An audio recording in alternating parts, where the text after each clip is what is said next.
Hello, everyone. Can you all hear me? Yes, we can hear you. All right.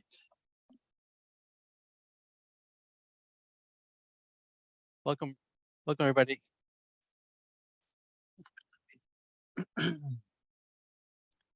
Let's see.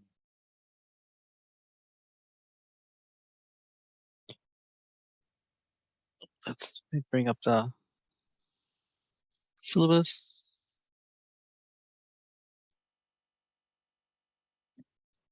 Let's see. Okay. Let me share my screen.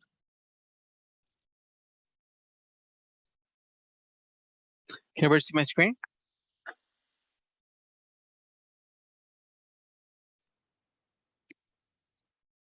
Bring up the chat.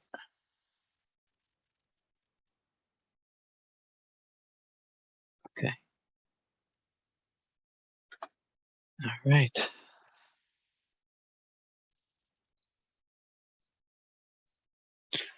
All right. Excellent. Let's see. Let's see where we are. We are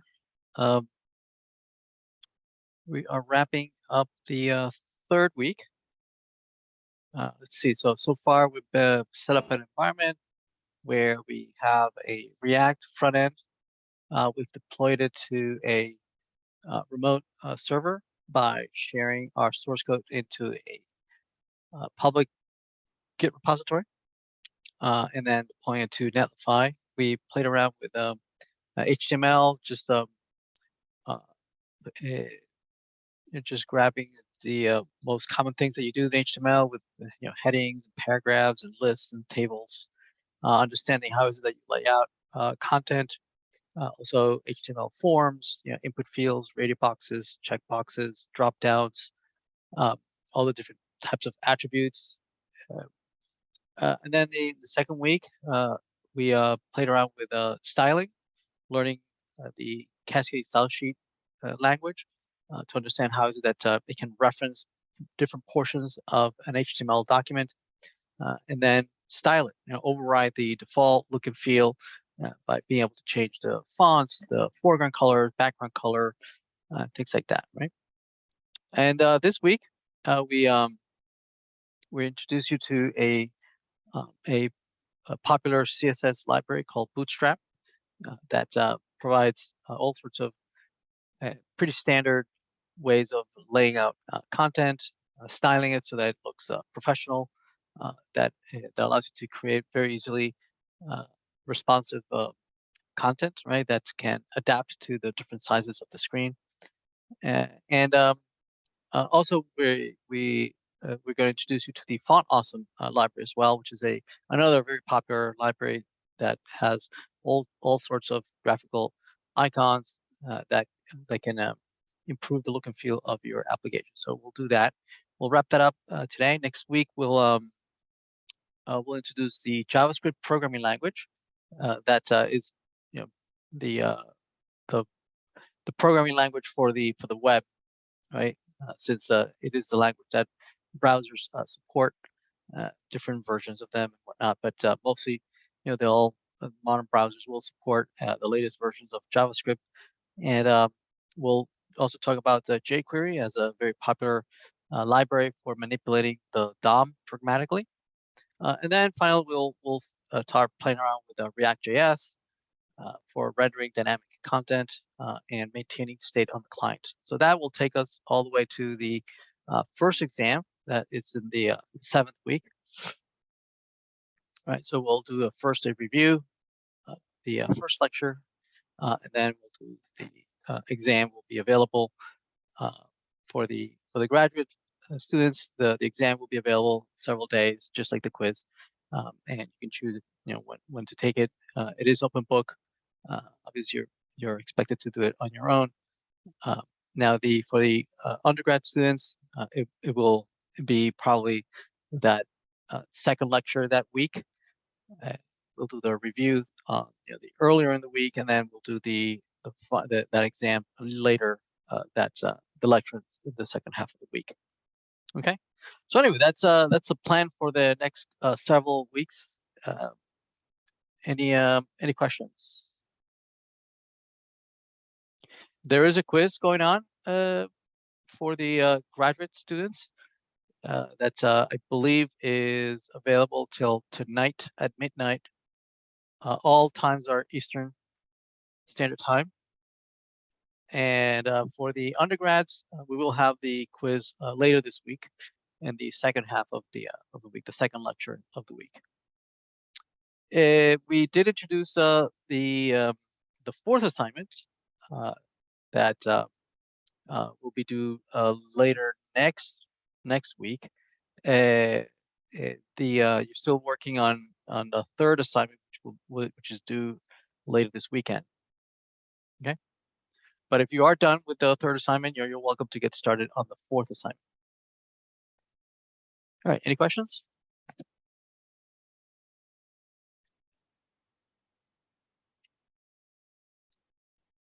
Okay. All right, let's get going. Let's see. All right, so for the Bootstrap lecture, right? We haven't gone through the slides just yet. Instead, I decided to take a look at the assignment and get you going with that. We went through some of the exercises and demoed how to complete them, and I used it as an opportunity to talk about the topics of the for the styling library. We got through one of the more powerful features of being able to lay out content that is responsive, right? Where you can declare rows and columns within those rows, right? And decide what are the relative widths of those columns. We went through several versions of the columns that they were, the COL, right? Which is just column. And then different modifiers that allow you to declare what is the relative size of the columns between themselves in the same row, right? We said that that the system divided the entire width of the screen into 12 equal parts, and that the technique of using these layouts was to create different columns within the same row that their relative sizes together added up to the 12, right? So for instance, here's one of the rows where we have two columns. One is 4/12 and the other one is 8/12, right? Which is allows you to define like a 1/3, 2/3 kind of content, right? So we then looked at the responsive grids, right? Which is the same thing, but adding additional modifiers, not only the relative size modifiers, but also the screen size, right? That this allows us to target these types of layout for different screen sizes, right? And that we could combine multiple screens so that we can decide, what kind of layout do we want for what size screen, right? So we went through several examples of that. We also described being able to hide and show different content using the dnone and the dblock classes, right? There's quite a few other styling classes, right, that allow you to style lists and tables and responsive tables, which we'll go through them. Be able to style links, styling forms. So we'll go through some of these. And again, all these exercises are meant for you to practice using these classes so that you become familiar enough to then use them for your own purposes, right? And so the purpose is for you to feel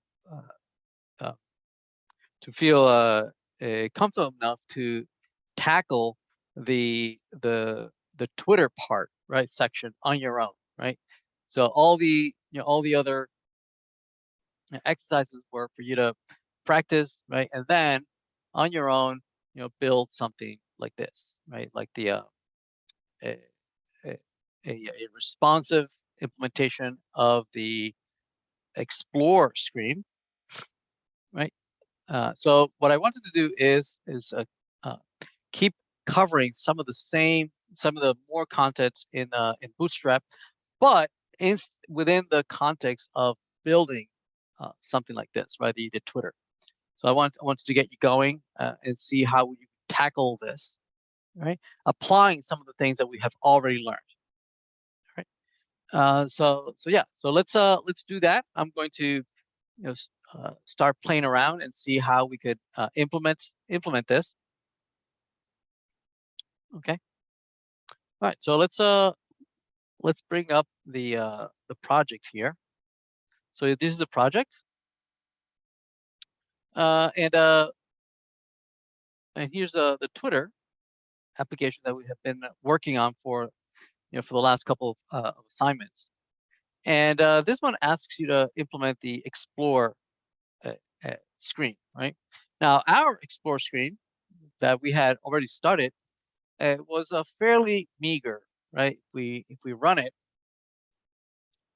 right, we'll have something fairly simple, right? We have images, Explore. We have the almost nothing like what we ask you to do. We have the input field at the top. We're supposed to have on the left-hand side. We're supposed to have this list of tags or of hyperlinks, the button down below. So let's see how we would go about this. Okay. Right. So first of all, uh, let me fix some of the styling. I changed the background to black, and it was I believe I was illustrating or demoing how to achieve uh, the uh, the challenge later on, right? To make the background black and whatnot. So let me step back a little bit so that we can take a look at how is it that you go about getting started on these on the Explore screen, right? So let me see some questions in the chat. Is it okay to use Font Awesome to create the entities? Message reply in assignment 3. Sure, right. If you want to get ahead a little bit and start using Font Awesome already, that's fine.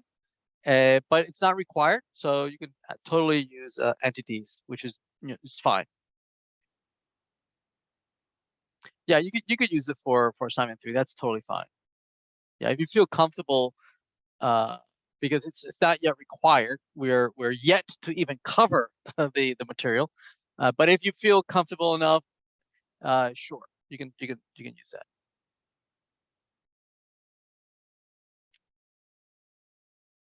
Yeah, you can always go beyond the what is being asked of you. You're not going to be penalized to go beyond what's being asked, uh, demonstrating that you already feel confident enough to tackle that. All right, so I'm gonna get started here, and I'm gonna remove this styling here. Right. Looks like I already looks like in our Explore HTML, we have not yet loaded the Bootstrap library, right? Looks like we have overwritten some of the styling already. For instance, we chose the font family to be Arial. I'm going to take that away so that I'm going to use the Bootstrap styling for this, right? So if I do that, we have the default styling. Okay. Okay, so let's bring in the Bootstrap library. So in the explore.index, right, what we're going to do is going to load the Bootstrap library. Now, notice that I already have a library of my own, right, index.css, which is supposed to be the one that is specific to my Explore screen, correct? So the question might be is, well, now that I load another library, do I put it before or after? Okay. So one of the things that the assignment goes through, explains, is that you should load libraries that don't belong to you, right? That it's somebody else's library. You should declare them earlier in your document, right? And let me explain why. So I'm going to go all the way up to the vendors, and then down to Bootstrap, and down to CSS, and finally down to Bootstrap Mint. There we go. Right, and relative relation is that this is a style sheet. There we go. All right. Okay. So the intent of declaring this before this one is that this is going to allow you to override things that you don't particularly like about Bootstrap, right, in your index.css. Okay, so if I refresh, there it is, right? So it loaded up, and if there's something that I don't like, I can override it. Okay, so that's why it's declared in this order. Right? So the rule of thumb is that we declare the style sheets that are most generic or most broad, right, at the top, and then the ones that are more specific, right, we load them later, okay, so that the more specific can override the more general ones. Make sense? Okay. All right. So let's start going at it. Let's see. We need to implement something that looks like this, but it looks like this at extra large, right? So it looks like it has 3 columns, and so it looks like it's a 1 row with 3 columns, right? It looks like this has a tab here, right? This looks like a list of hyperlinks, buttons here, right? Down below looks like it's a list of tweets or something like that, right? This looks like there's a list of links as well, right? That has images on the left and buttons on the right. So let's take a look at that, right? So let's implement that. All right. So we know how to. We know that notice that there's a margin on the left, there's a margin on the right. So we already know how to do that, right? So there's a div out here, and that if we give it a class of container, that's going to give us it's going to center the content in the middle, and it's going to give us some nice margins on either side, right? So let's see what that looks like. Let's see. So if we go here and refresh, it's not working. Why is it not working? Let's see. What do I have here? We have trending, images. Is the image too big? Oh, there it is. Yeah, the image is too big. Yeah, we'll do the image a little later. Okay, so we already have this layout, this overall layout of the margin on the left, margin on the right, right? And so this margin on the left, margin on the right. It looks like it's the same all throughout, right? Even for XXL, we still have that margin. And this one, we still have margins on either side. We have margins on either side, right? Okay, and there it is, right? So it looks like we do have that. So if we make this a little smaller, right? Notice that indeed it's keeping some margins up until you reach some minimal width, right? It's maintaining some margin. So it looks like it's working well there. Then inside, we seem to have on the extra large, we seem to have 3 columns. Then when it gets a little smaller on the extra large, it still has 3 columns, but I imagine these are a little bit narrower. Notice that there's less space here in the entertainment. So it looks this was more. So it looks like everything's squishing, becoming smaller and smaller, up until you get to perhaps the large, right, where it looks like the content, the text here, disappear. We're leaving just the icons, right? And this becomes even narrower, and there's even less space over here, right? Eventually, you get to medium, and we completely lose the right-hand side, right? And we maybe expand a little bit on the rest of the 2 columns. And then finally, when you're small, just 2 columns. And notice that the entertainment tab is gone, right? So let's take a look at that, how we would go about doing that. Okay, so let's see. We want 1 row and 3 columns for extra large. So let's see if we can do that. All right, so we want a. Let's see. I'm just going to make some space here. We can reuse content that we have down here, maybe paste it up here. But for now, let's see what we can do from the beginning, right? So we have 1 row. There's going to be a row that's going to have 3 columns, right? So it's going to have div class column, 3 columns, right? And this one's going to be my list of this, right? This list is navigation links, right? And then in the middle, you're going to have like the main content. There's going to be like the main content. And then on the right, you're going to have it like a who to follow content, right? So who to follow. All right, so let's see how that renders so far. Okay, so it looks like we have these 3 columns, right? Navigation links, main content, and who to follow. We haven't yet decided on the relative size of the columns, right? We haven't done that yet, right? We know how to do that. The way we do that is by saying here, column dash something, right? But let's not do that just yet. Okay. Let's fill in some content here so that we can see what we're doing. Right now, they all have call, and that means that they are all equally the same width, right? Taking, just rendering horizontally, and they all have the same percentage, okay, relative percentage. Good. Okay, so on the left-hand side, we have kind of like a list of icons or hyperlinks and a button down below. Right, so that we can generate using a list of links, right, or a div of anchors. Okay, so you can there's an exercise that walks you through doing that here. Let me open up that same document in a different screen so I can leave this here and we can see what we're doing.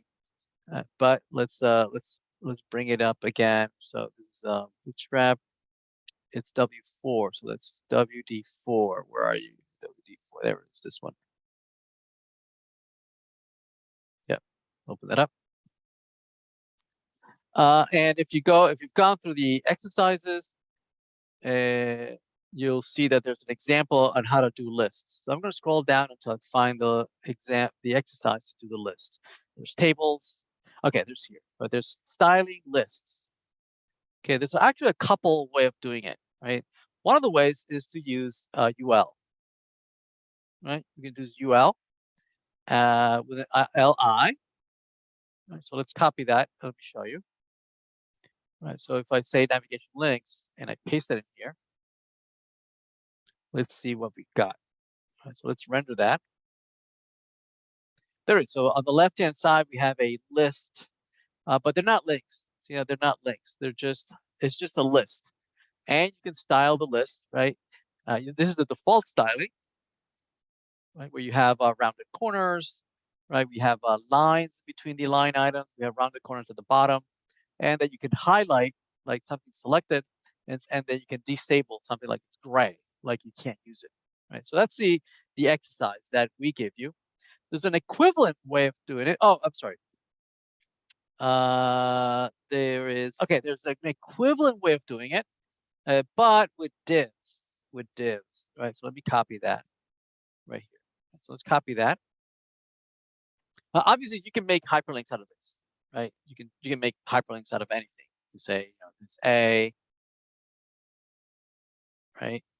You say href, and say, I don't know, where's the link to aliens? Aliens movie. Aliens. If I copy that URL and I go back, right? That's a hyperlink. Okay. And if I click on it, right? If I refresh, that is a link. Oh, it makes it actually that's the one that's selected. That's the one that's selected. So you would not navigate to it because it's the one that should already be shown, right? So actually, let me look up Terminator. That's better. Terminator. The Terminator. Okay. And so that URL, if I copy that, then the Terminator have href, paste it, close, all right, and Terminator, and this would not be a link. Let's remove that link.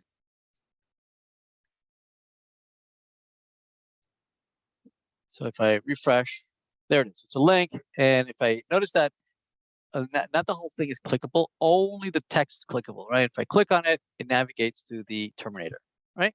Okay. Now there's a different way of doing it. It's a different way of doing it that the assignment suggests that you do. If you know, if it's just if it's just a generic list, right? This is a good way of styling the list, right? Using the UL. In the UL, you use the class list group, right? And then each line item, you'd have list group item, list group item, list group item, blah blah blah blah blah. Okay. Okay. Now a different way of achieving this, if these are going to be hyperlinks, right? There's an easier way of doing it. Instead of using ULs and LIs and list group items, right? You can alternatively, right, copy this. I'm going to put it at the top. Okay. Instead of using UL and then LI, LI, LI, LI, you do a top div with the same style, with the same class, list group. Okay. And then a whole bunch of hyperlinks, right? And each hyperlink would have a class of list group items. So it's the same exact classes, right? From using UL and LI, right? List group and list group item, right? But this would be divs, right? And anchors, a whole bunch of anchors, right? With same list group and same list group item. Okay. Now the difference here is that I'm making this a little more readable. The difference here is that each line item, each anchor, right, is going to be, the whole thing is going to be clickable, right? So let me go back and refresh. There it is. So at the top we have the Dune, Lord of the Rings, the Forever War, blah blah. Notice that if I hover over them, right, the color changes a little bit, right? Kind of telling you that this thing is clickable, right? So that if I click on Lord of the Rings, right, it navigates to Lord of the Rings. Right? If I go back, the Forever War, right, and whatnot. Make sense? So this one's a little bit nicer, right, because the whole thing is clickable. Let's see. There's a question in the chat. Let's see. How would you recommend viewing the different sizings? Should we just resize the window? Will our computer screen size affect what we can view? Yeah, absolutely. Right. We're going to style it so that the content is going to be visible and usable at any width of the screen. Right. We're not going to resize it. The people that are using our websites are going to resize it. So we're not going to resize it. We need to style it in such a way that it will behave correctly at any width. Okay, so that's what we're going to do. We're going to style it to behave well at any width. Okay. Right now, let's see what it does. Right. If we go smaller and smaller and smaller, notice that it is shrinking. Notice that it becomes kind of useless. Right. The same content, and it wraps around, and this is very hard to use. Right. So we would like to be a little bit smarter. Right. So let's see. Let's keep going. So yeah. So to achieve this, I am going to use this one, right? The div with hyperlinks. Okay. Now instead of Dune and Lord of the Rings, blah blah blah, right? I'm instead going to replace them with this: home, explore, notification, yada yada yada. Right. So let's go back here, and this is going to be what? It's going to be home. It's going to be explore. It's going to be notifications. messages, and so on and so forth.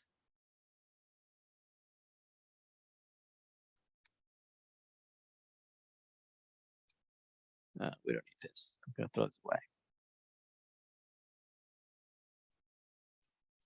Okay.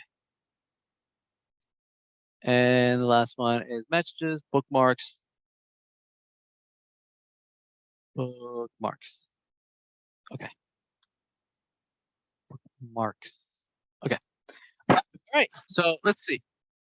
If we refresh, there they are. So home, explore, blah, blah, blah, blah, blah. Okay. The other thing that we're being asked to do is that the explore screen should be highlighted. Right? And the way we achieve that is by a combination of a couple of classes. This one makes it into a list, which adds the rounded corners, puts the border colors, right? But the one that says active is what highlights this, right? So right now the home is active, right? As we see here, the home is active.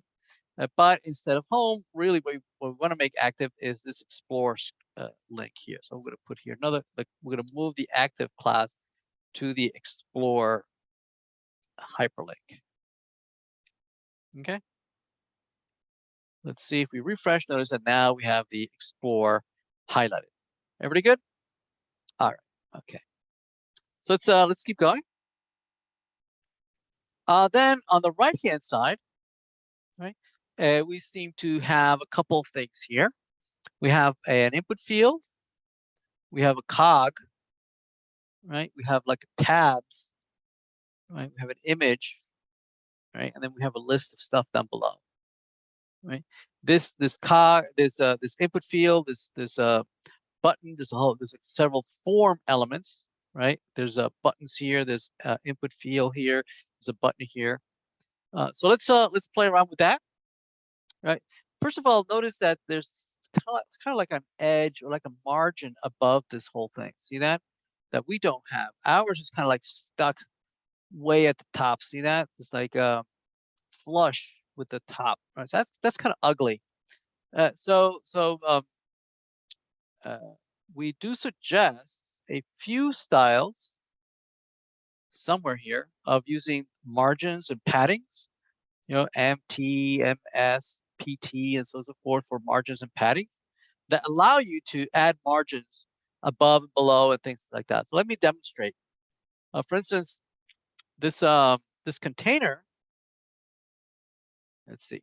What we would like to be able to do is maybe grab and add a margin or something above so that this is no longer flush, right? And just bring the whole thing down. So there's a couple of ways of doing it.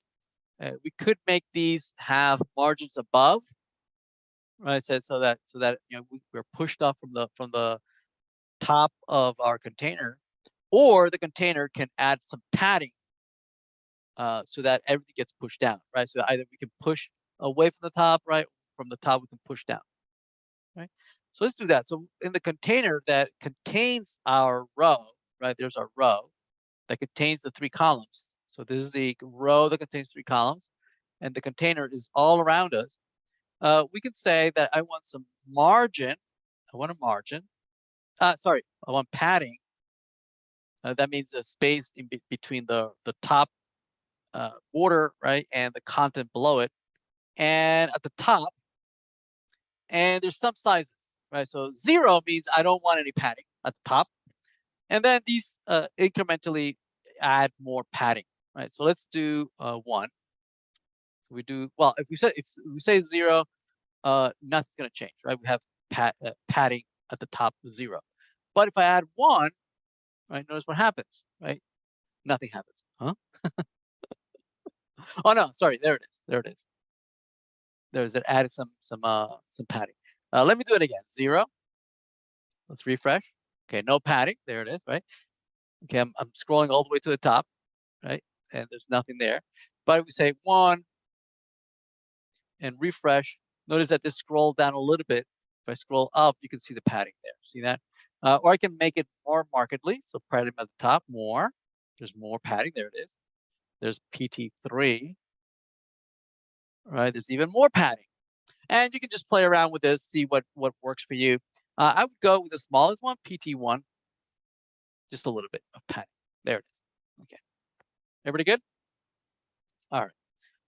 So what about this? What about this? Button at the below it, right? So let's see. We can add a button right below the list. So here's our list.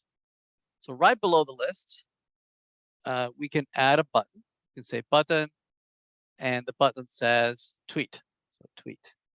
Well, it's supposed to say tweet, not tweet. Let's see what that does. Let's refresh. There's our button. That looks pretty ugly, right? I'm gonna hide this aliens. Actually, I'll leave it there just so that you can see what it is, right? So I'm gonna just add a couple of breaks below, right, so that we can just push down all that. We don't care. I'm just gonna leave it there for reference. Okay, there's our tweet. So that's a button. And we can style it, right? We can style it a little bit. For instance, there's a whole bunch of classes that allow you to style buttons, right? That come with Bootstrap, right?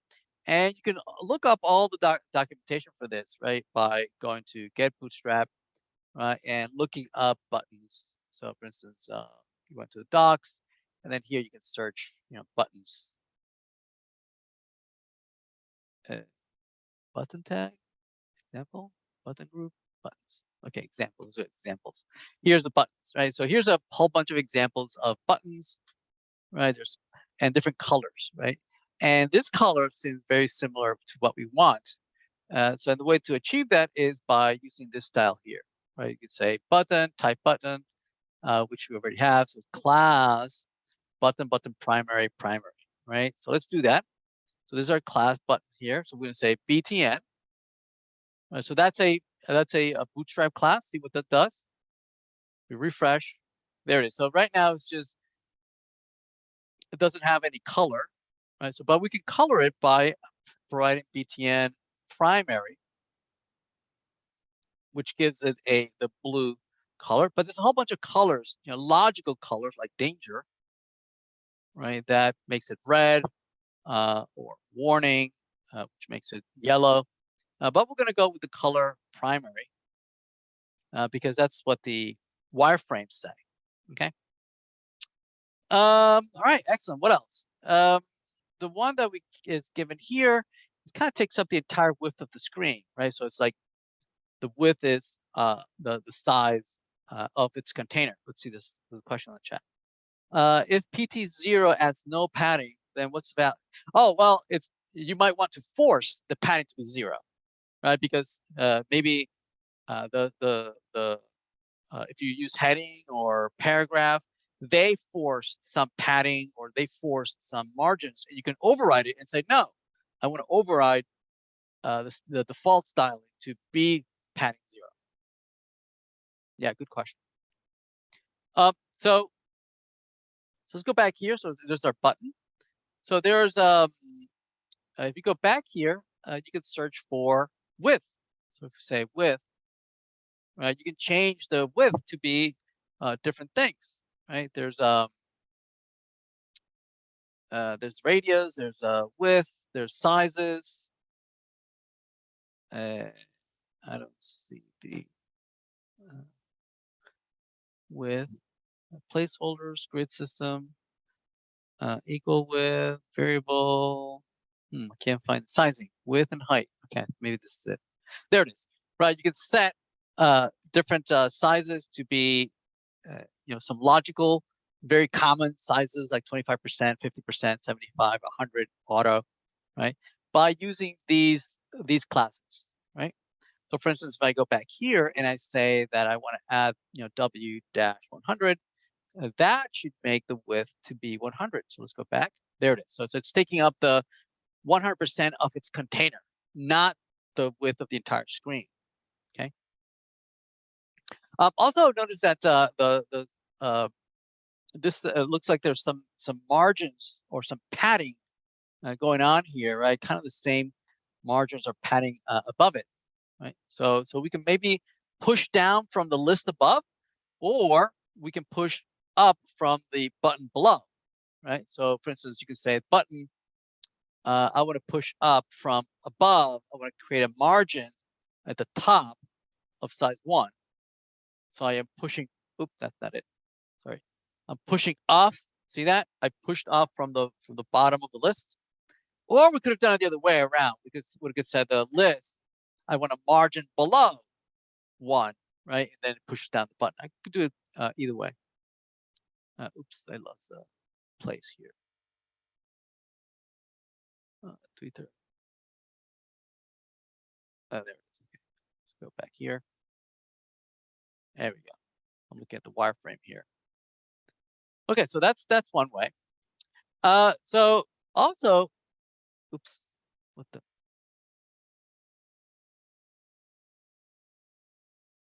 Here. Let's see, it's a question on the chat. Professor, will you be advising the IMDb project app you started and how to use external APIs? Oh, absolutely. In the coming, well, not quite yet. It'll be in a bit. Yeah, not quite yet. Yeah, we still have to talk about servers and whatnot. When we get to React.js, we will. Yes, when we get to React.js, we'll play around with that. Okay, so let's see, where are we? So we got the tweet. And so you can also style. Notice that the corners around here are rounded, right? And so Bootstrap has the capability of doing that as well. So you can look up radius sizes, right? So you can check, you can say that you want it rounded, you want pills, something like that, using these classes, right? So for instance, you can add some rounding, and you want it rounded at the top only, on the right-hand side only, at the end, at the bottom, at the start, right? You want a circle, right? You want a pill, right? So let's try this pill here. So if you apply it to the button on the pill, let's see what that does. There it is. So notice that there's a nice little pill there. See that? Oops, my laptop is not plugged in. Just hold on a second.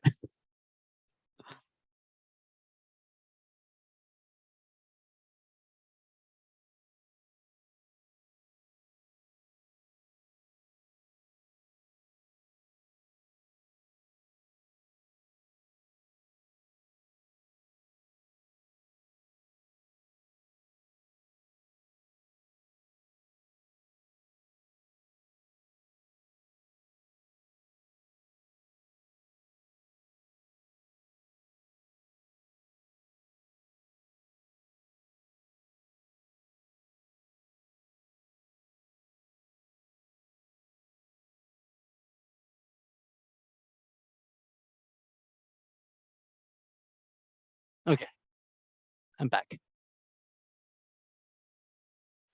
Okay. All right, can everybody still see my screen? All right. All right, so let's keep going. Oh, wow, did that just on time. Okay, so let's see. Let's keep going. So at the top, we have what? We have an input field, right? And we have kind of like a cog. So let's do that. Let's put an input field. So input fields. There's several exercises in the labs, right, that walk you through implementing input fields, text areas, drop downs, switches, right? So please go through that, right, and do the exercises just to learn on how to style them. But in general, that is in the middle column, right, where you have the main column, main content here, where we can put here an input field. I was going to say input. Okay, and let's see how that renders by default. It doesn't render very pretty, right? That's the default rendering. We can style a little bit, see what it looks like, right? And you can look up the documentation or the exercises that I provide, or the book that I wrote, right? That's available now that you can purchase. Has quite a lot of companion content that can help out here. If you look up forms, form text, right? Uh, it shows you how to style this, right? Here's an input field. Notice that it looks much prettier. It's got rounded corners, got nice, light gray borders all around, and it stretches the entire width of the screen. See that? And the way you achieve that, right, is to apply the following class, means form control, right? So if we go back and we say class form control, and then we render, there's our input field. There it is, nice, nice and wide, not rounded corners and whatnot. Okay, it says search Twitter, so it should have a placeholder. So placeholder search Twitter. Okay, let's see how that renders. There it is. So search Twitter. And the cog, we don't have the cog just yet. We'll add that a little later. Let's see down below. It looks like we have like tabs that allow you to navigate, and there's an exercise here that walks you through creating tabs, right? So further down in navigation, the tabs. Here's an example of a tab. So we can already grab that. Let's grab this example. Grab that example. Oops. And we paste it under the input field. There's our UL. So this is exactly like we did earlier, right? The navigation that we used to render the left-hand side, this UL over here. So ULs and LIs are nice so that you can style them any which way you want, right? So that they either render here vertically, right? Or you can render them so that they render as horizontally, right? Where you have multiple hyperlinks, right? So I'm making this a little smaller so you can fit. Right. So here's our hyperlinks. Right now there's just just some generic links. Active, link, disabled. So let's style that a little bit. How that looks like. So the way we did that is using nav tabs. That's at the top level at the UL. There's a navigation, and this is how you want to render it as tabs, or you can render them as pills. Notice if I refresh, notice that now it's just like buttons that I can click, right, to navigate between multiple options, right? Or if I want it as a tab, I'll leave it as tabs here. See that? Right, re-render. Now there's a tab and it's highlighted. See that? There's the currently active tab. Now the text is supposed to be slightly different. The text is supposed to be for you, trending, news, sport, and entertainment. All right, so let's do that. So the first tab is supposed to be for you, right? And so it's which is made up of an overall UL, and then followed by multiple LIs, right? And then the hyperlinks use the class navlinks and active if they are going to be highlighted, right? Here's a whole bunch of other ones, right? LI nav item, navlink, nav item, navlink, nav item, navlink. Okay, right? And so this one is for you. This one is trending. So this is trending.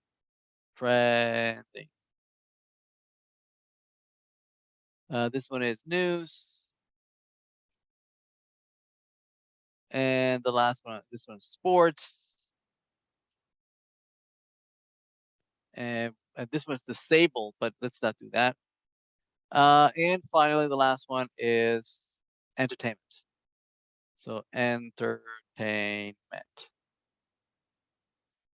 Right, so if we refresh, we have all those hyperlinks for you, trending, news, sports, and entertainment. Notice that it doesn't fit. See that? The tabs don't fit. And that's because we had made all these columns the same width, right? This column here is the same width as this column over here. which is the same width of the on the one on the right.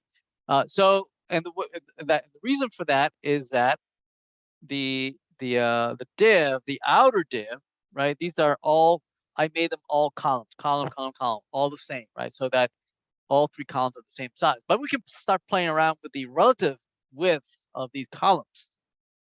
Right? So for instance, I might say that this one should take up only 2/12 of the whole thing, whereas this should take maybe 6/12, like half the screen.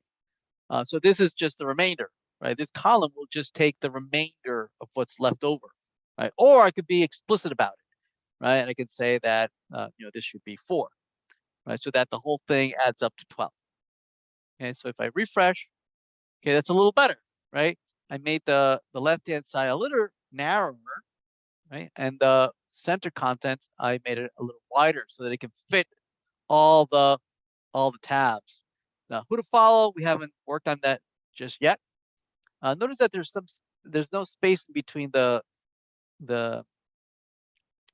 this input field and the tab, whereas in the wireframe there is indeed some space. Let's make this a little bigger. 200. Okay, this is a little bit. All right, so there's some spacing in between. Again, we know how to do that, right? Using maybe the margins, the padding.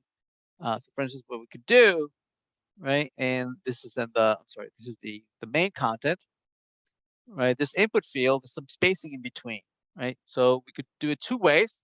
The input field above can push down, right? Or the UL can push up, right? So I could say here, I want some margins above me of size 1. Okay, so now there's some spacing in between. Okay, this looks like a little bigger spacing, so maybe I'll go with 2.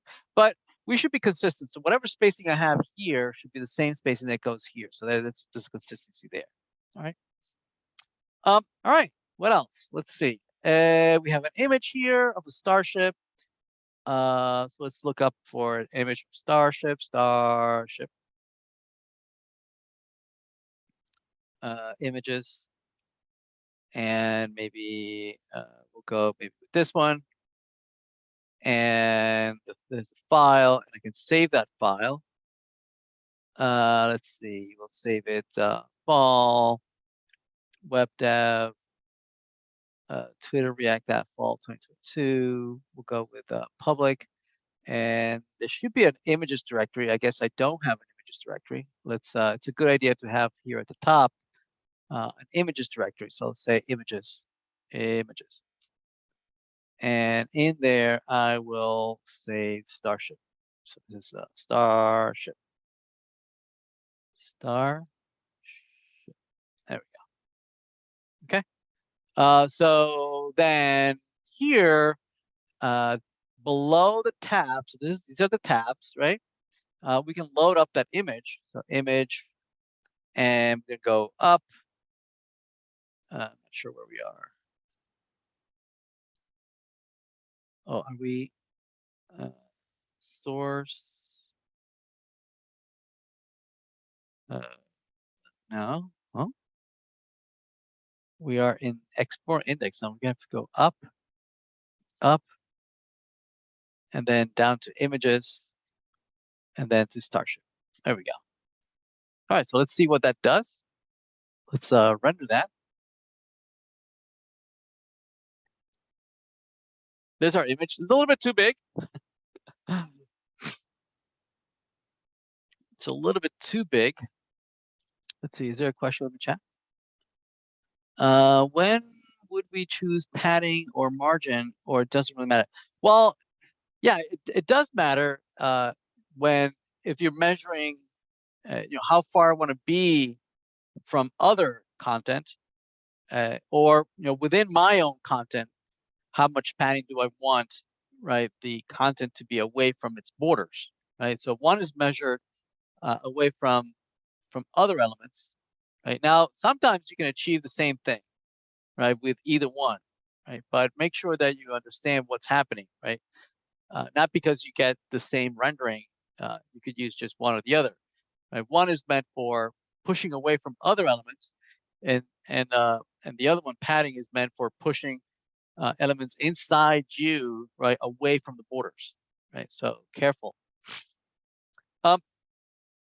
Okay, so let's see. Why is this image not within the size of the div? Because it's auto. The width is auto by default, right? You would have to explicitly say the width that you want. So you would say something like, oops,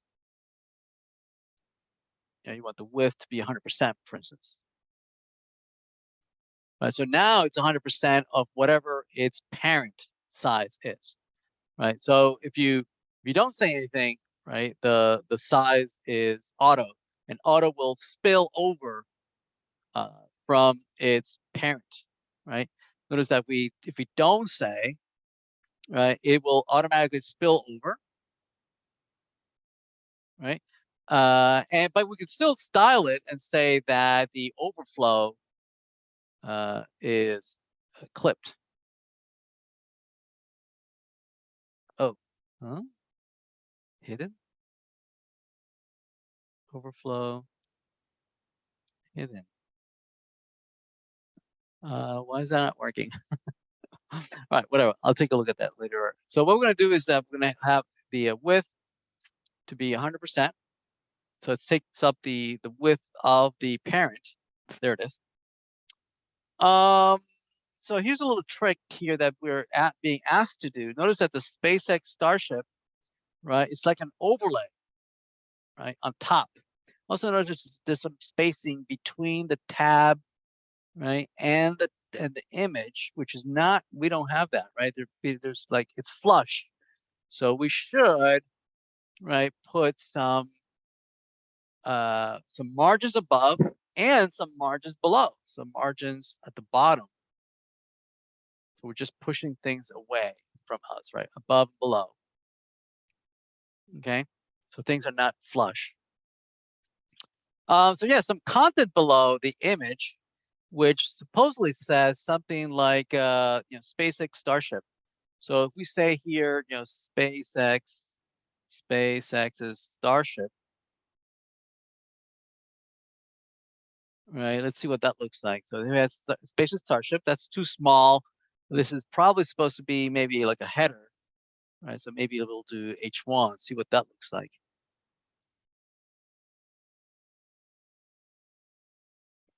Okay, so there it is. It's big now, but maybe a little smaller. But it's supposed to be white and then overlaid on top of the of the uh, Starship, right? So there's a couple of ways of doing this. Let's see. One way of doing it would be to maybe nudge this header up, right, on top of the Starship, right? So we did that, right? When we looked at CSS last week, right, we saw that we can change the position, right? We could say maybe absolute and whatnot, right? And just or maybe we could say using relative, right? So that relative from where you would normally end up. Okay. All right. And so for instance, we could do here we could say H1, we could just play around with it. We can play around with it probably if we go here and say, let me play around with it. Let's say inspect and see, and let's play around what we could do. We can say, well, what if,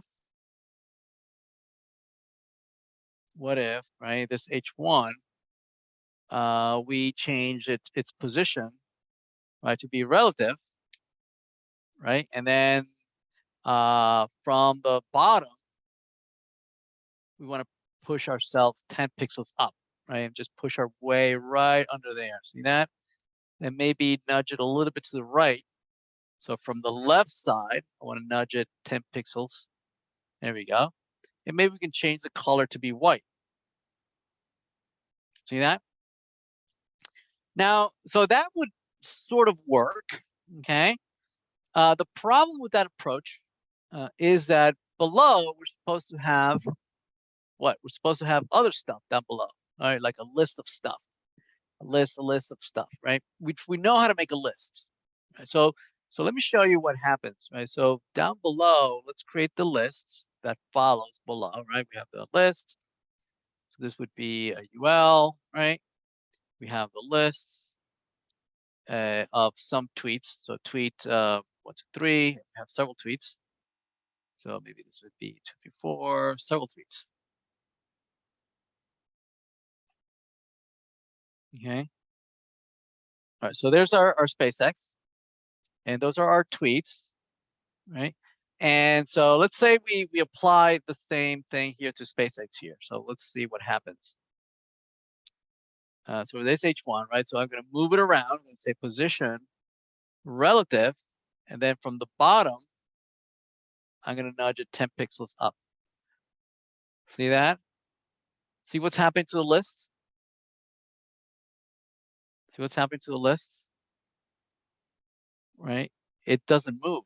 It's still where it would be normally, right? Instead, what we want to be able to do is for it to just fall or go at the top underneath the image, right? As if the SpaceX Starship would not be there, right? So that it's still pushing down on the tweets below, right? And so it's still being rendered as if the SpaceX Starship is there. It's because it's still part of the image, right? It's part of the DOM.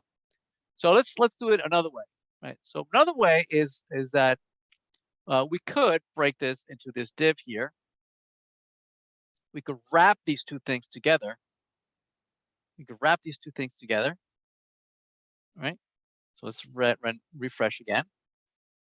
And now this we can inspect this SpaceX and now do position relative.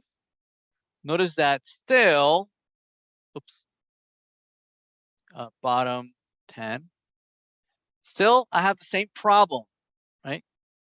But notice what I could do instead, right? What I could do instead is, instead of position relative, notice what happens if I say position absolute. If I say position absolute, notice that it removes it from the rendering, right, of pushing anybody. Right? It hasn't moved because I haven't told it the actual position that I want, right? Now, if I say top 0, notice what happens, right? My position is measured in absolute terms from my overall parent, which is the body. So if I say top and I say left 0, I'm measured from the 0. My 0, 0 is the top left corner. See that? Okay. But, right, we talked about last week that what we could change the our 0, 0 elsewhere, right? For instance, we could make it relative. We can make our our absolute position relative to our parent, our immediate parent, not necessarily our body, right? Way up there, right? So the way we do that is by going to our parent, and saying that this is we can say position relative. See that? Now our 0, 0, right, is our parent. See that? Because we made our parent position relative. Make sense? And if that's true, now these positions of top and left and whatnot are measured from within my parent. All right, they're relative to my parent. Okay, so I'm absolute, but relative to my parent. So instead of top 0, notice what I could do. I could do instead measure from the bottom. I could say bottom 0. See that? Now I'm measuring 0 from the bottom, and that just puts me way, touching the bottom of my parent. See that? And then I could just say color white. Okay. Right. Maybe I can nudge it in a whole bunch of places. Whatnot. That makes sense, right? So let's see if we can do that. Now let's try to do this with Bootstrap. Okay. So Bootstrap has these classes that allow you to put positions, to change them to relative, to absolute, bottom 0, left 0, colors. These are all standard classes in Bootstrap, right? And you can look them up, right? So for instance, if you look for position, let's see, position. So you can say, see that there's classes that allow you to change the position behavior of an element by saying one of these, position absolute, position relative. So let's do that, right? So we want this div to have class position relative, right? According to what we did here, we want our div to have position relative. That's what we did, position relative. And then we want the image to have, the header to have position absolute. So go to header. You can say class position absolute. Plus a few other things, right? We want to have the position, the bottom and left, right, to be 0, and classes have that, right? So if we say, okay, so if we say we can use top, bottom, right, and then append 0, 50, 100%, right? So for instance, we can say top 0, see that? So this or bottom 0, right, to achieve what we want. We want bottom 0 and left 0. So let's do that.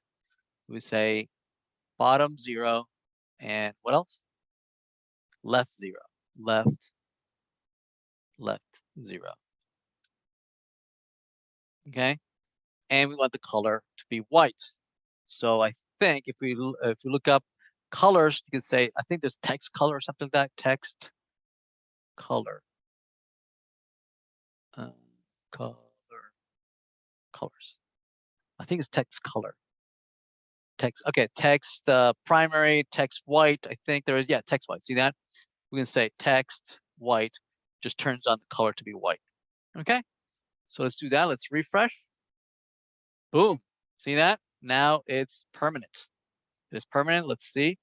If we hover over div, there it is, our class position relative, which actually sets our position to be relative. Perfect.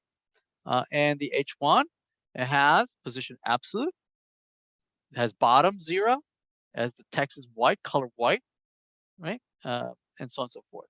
Make sense? All right. There we go.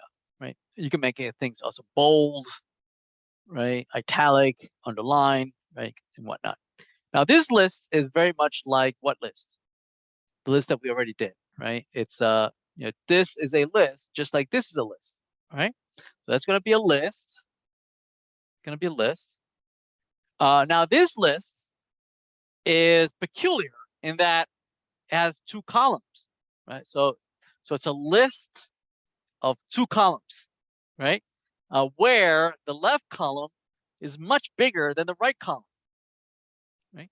So you could create a list, right? And this is a class list group, and each one of these can be class list group item. Okay, and all right, and let's see what that looks like. If we copy that and paste the class here, let's see what that looks like. There, so there's a list down below. See that? Of all the tweets, the different tweets. And each tweet is going to have, some content on the left-hand side, some images on the right. So we can break it up, right, into a row that has 2 columns, right? So in each one of these LIs, we can have a row, right? A row that has 2 columns. So column on the left, column. So this is the left side, and that's the right side.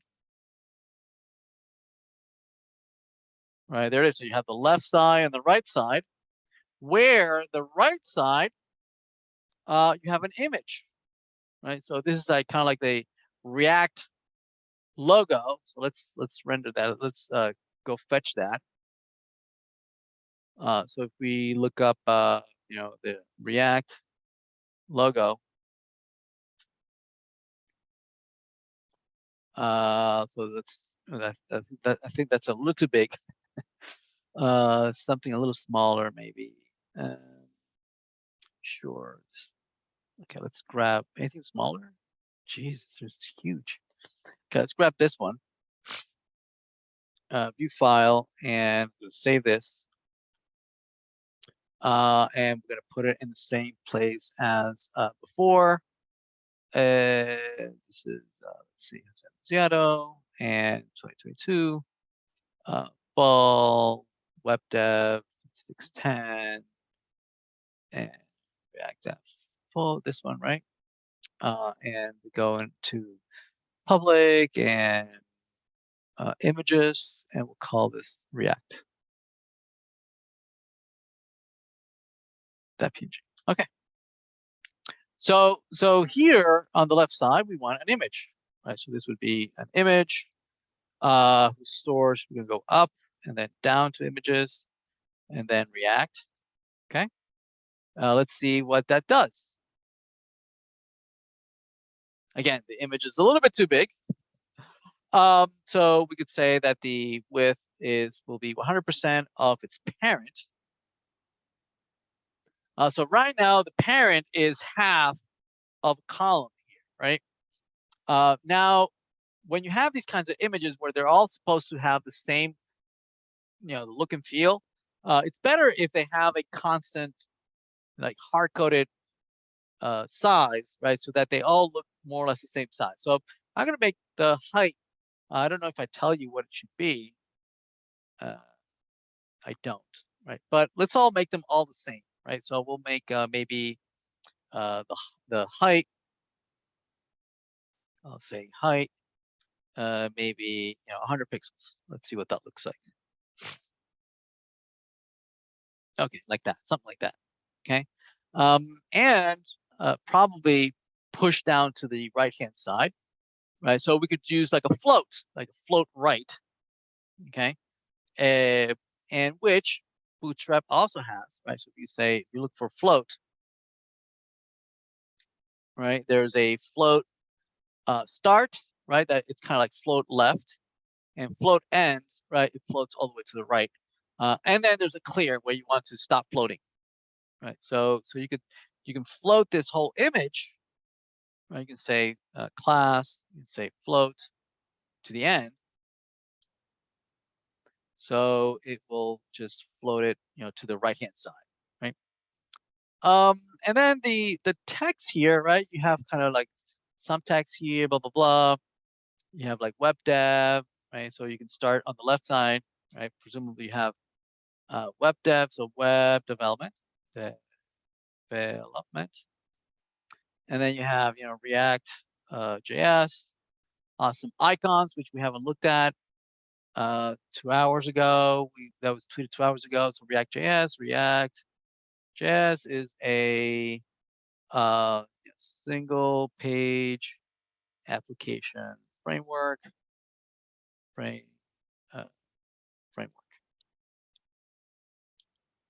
Okay. Blah blah blah, whatever. And so there's a text over here. Notice that it's not bolded. It's right. This is kind of like the same color, right? But it's supposed to be grayed out, right? Whereas this is supposed to be bolded, right? Also, there's kind of like three rows, three rows, right? There's a web development row, there's a React.js row, and then there's some text underneath, right? So whereas this one has no breaks, and so we can break it in a couple of different ways. Typically, when you break things vertically using divs, right? So you have this div, and then you have this other div here, right? And finally, this last div, right? So that's now we have broken it up into multiple rows, each independently. Now notice that this is kind of wrapping a little bit too early. That's probably because this this is split here in the middle, and so this doesn't fit, right? To help out, to see what's going on, we could change the background color to see, so we can distinguish what's going on, right? So for instance, the background color of the left column, this left column, we can change the background color. So you can look up some styling from Bootstrap, like background, so background color, right? So you have several colors to play around with. So for instance, BG warning, it's a yellowish. So without the dot, because it's just a class. And the right column, we can change to something else. BG, I don't know, info. Okay. So if we refresh, notice that we can highlight kind of to see how what the layout is looking for, right? So we can change maybe the left-hand side to be a little smaller than the right-hand side, right? So maybe this left-hand side, this column, maybe could be much bigger than the right-hand side, right? So this could be maybe 8, and this could be 4, right? Okay, so now the left-hand side is a little bit bigger. Notice that we used it for the overall layout of the screen, right? We used it for the overall layout of the screen, but it can also be used for laying out, smaller portions of the screen, right? So these are all relative sizes, right, with one another, right? And everything is also notice that it's responsive, right? Taking up the relative sizes of each one of the columns. Okay. All right. So obviously this can be styled a little further. The this web development can change the color, right? To the text can be I think like secondary. I think it makes it lighter or something. Text danger would be red. Text, there's a secondary, yeah. So this should make it more attenuated, like a little, like grayed out. This one we can change the class to be bold. So this like text bold, I think. Oh no, wait. Is it bold? Is it? I forget. Bold. Bolder. Yeah, that's bolder, right? And we can apply the same thing to that less one. It's kind of bolder at the bottom. Okay. And I guess we don't need the warning anymore here. This was just for highlighting and seeing what's going on. Okay. All right. So same thing with this one, right? Where the right-hand side is also, it looks like it's a list, right? And that list has, looks like there's several columns. There's one column on the left-hand side that has icons. There's a middle column that has, some text and whatnot. On the right-hand side, there's another column with a follow button. And then, but then notice that they're different sizes, right? So this one seems to be much smaller than this one, right? So this kind of like looks like it's like a 1 size, right? This one's like a 2 column, right? In the middle, you have like something much bigger than that. So you need to play around with those, what that relative sizing is. So play around with that. Also notice that these are circles, right? These are circles, and remember that border, right? If you look for border, or no, radius, right? You can set something to be circles, right? So if you say rounded circle, right, it will add, kind of like a circle around the images and whatnot and everything like that. So, so again, play around with this. This too, see the edges here. There's a little bit of radius, and here too, you see that there's some classes that allow you to do that. See that add some radius around the corners, right? So play around with that. Something that's somewhat challenging is this little magnifying glass, right? So let's look at the fonts, and let's install the fonts. Let's play with some fonts that I can show you what you can do. In particular, what to do with this this magnifying glass that kind of seems to be inside of the input field, right? So let's see what we can do with that. So let's install the Font Awesome. So Font Awesome is a really cool library that allows you to play around with fonts. And we can install it, download it, or link to it like this. So let's, I'm going to link to it. So I'm going to copy that, and I'm going to bring it in here under the Bootstrap library. Okay. And let's see if that works.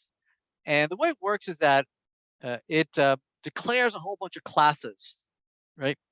That then allow you to bring in rendering a whole bunch of characters that were not there before. Right? And the way you apply them is through applying classes that are specific to what you want to see, right? And there's tons and tons of these fonts, right? So you can, if you go to Nat Fonts, Font Awesome, you can take a look at all the fonts. Now, a lot of the fonts are free, right? But some of them are not. You have to pay for them, right? So, for instance, wait, what? It is plugged in. Huh?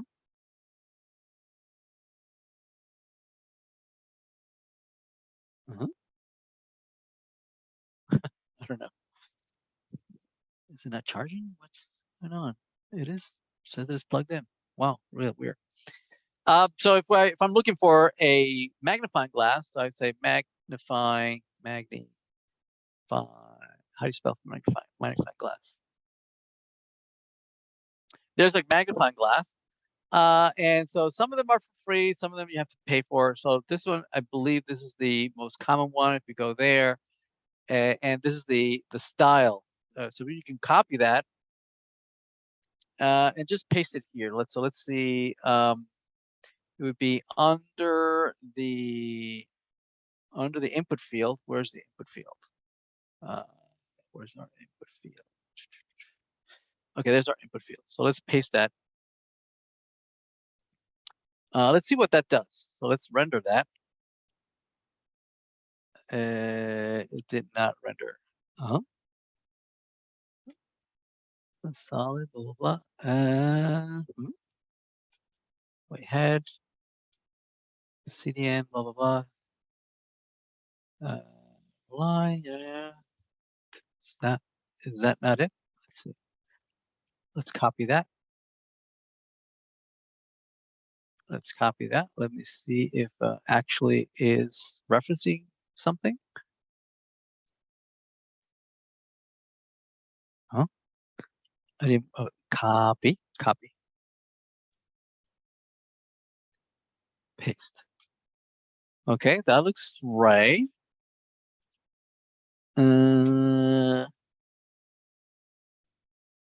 Something's up with my battery. Why is that not loading?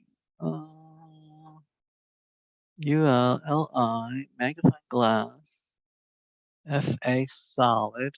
Oh, it might be I'm using a wrong version, probably. Okay, so this might be like the latest version 6 or something. And oh yeah, 6.2. I think that's the version that I have. This might be it. Okay, so let's magnify glass. Oh,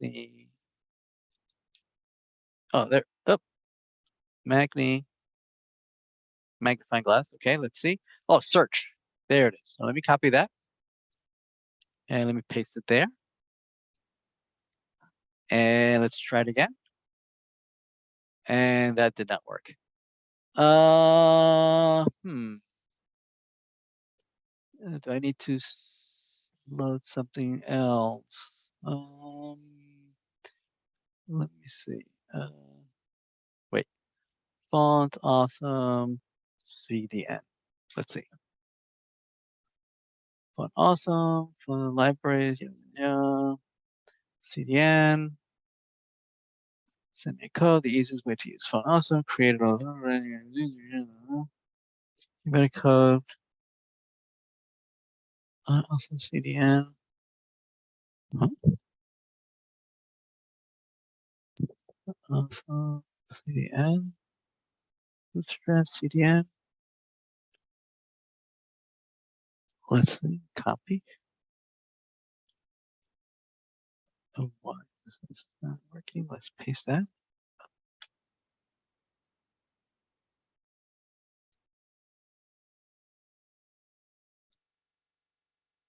See, that's version 6.12. And so if that's true, then we should be able to use the new one. 6.2. Magnifying glass. Copy. So let's see.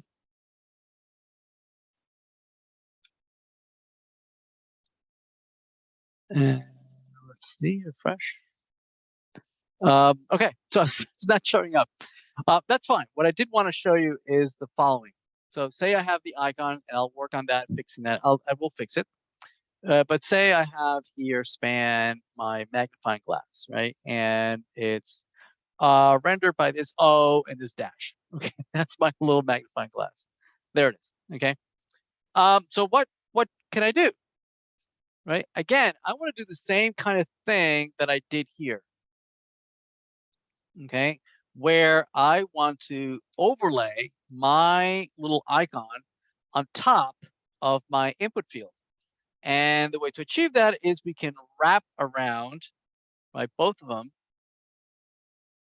We can wrap around both of them, right, and start changing the style of the location. You say class, this is the position. It's going to be relative, right, because I am going to move my span, right? I'm going to change it to absolute so I can change its position, right? So for instance, I can say bottom 0. Okay, so notice that now it's at the bottom of that div, but it's rendering on top of my input field. See that? Right? And now I can start nudging it, right? Where exactly I want it. So for instance, this input field, I might want to change it to a pill, right? Rounded pill, right? So that it's rounded. There it is, right? And I can start nudging my span a little bit. So instead of bottom 0, I actually want to say exactly how much I want to move it, right? So I can put my own position, right? Because actually, maybe at there's a 50. There's a bottom 50, maybe. Let's see. No, that's no, that's too much at the high, too high. So I'm gonna make my own, right? So I'm gonna say in my CSS, I'm going to do WD magnifying search, right? Search Twitter, right? And that's going to be position. No, I'm going to say bottom 0, right? That's what that does the same bottom 0 that Bootstrap has, right? Right, the 0. But I want to change it a little bit. I'm going to move it up a little, like 10 pixels. Let's see, 10 pixels. Okay, almost, right? And I'm going to move it also from the left. I want to push it a little bit too. Right, so there it is, right? It's almost in the right place. But notice that it's on top of the search Twitter. So I want to move that search Twitter a little bit to the right. So I can do like an internal padding inside of my input field. So my input field, I can put some padding inside, padding from the left, from the start. I'm going to push off maybe 1, right? More, maybe 4. Let's see. Okay, a little more. I think 5 is the maximum. Okay, I moved it off a little bit enough that it's not overlaying, right? I could make it perfectly by creating my own class and saying exactly what padding I want, right? I can now nudge this a little bit. It's not exactly in the center. Maybe it's a little bit too high, right? This maybe could be 7 pixels. Okay, there it is. And then I can position exactly what it is. That makes sense? Right. The other thing that that I might want to point out is these the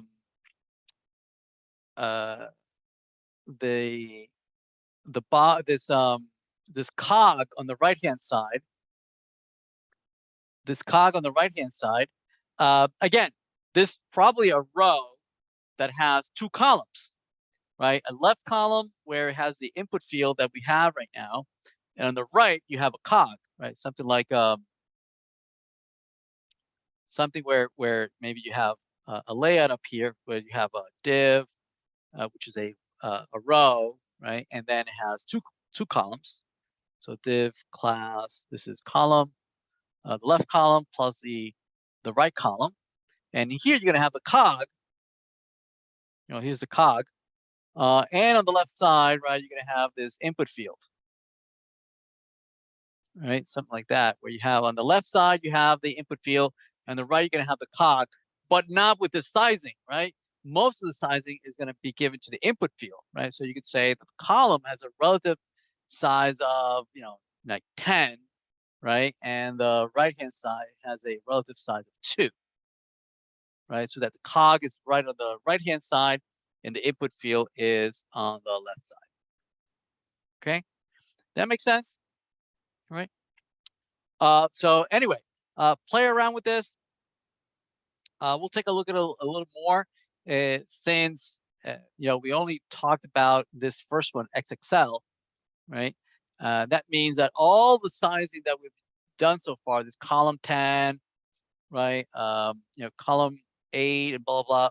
All these should be XXL, meaning that the relative sizing we've chosen so far only applies to extra large screens, right?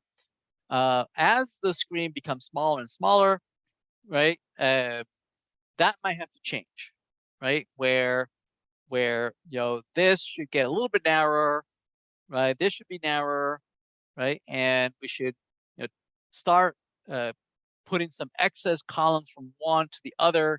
We might need to choose the different relative size, right? This is really small on large screens, right? And this has to become wider and wider, to take up more of the less space that it has, right? Because as it becomes smaller, the main content should now take up more of the relative size, right?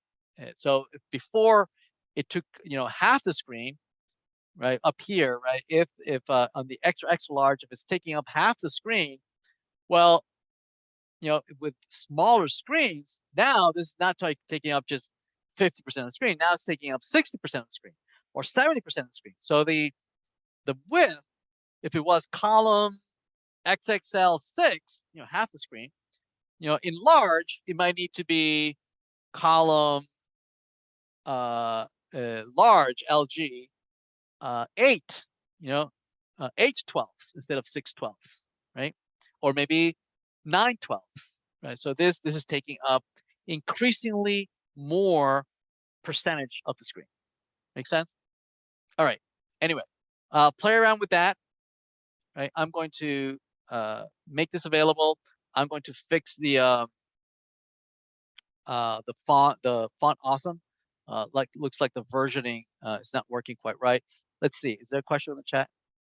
So it says, if we wrap the search icon over the text field, then when we start typing, the icon will overlay. No, actually, you can type and it's not going to overlay. Yeah, no, it works. And that as well. How? Yeah, it doesn't overlay. It works. All right. Any other questions? I'll commit this. I'll make it available in assignment 4 branch, right? And we'll keep talking a little bit more, next lecture, right? Talking a little bit about, how to hide stuff and show stuff depending on the screen size.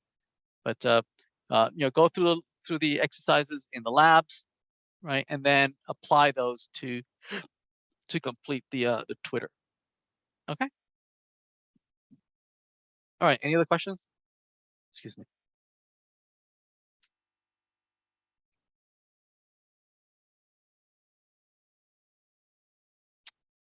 All right, excellent. Thank you, everyone.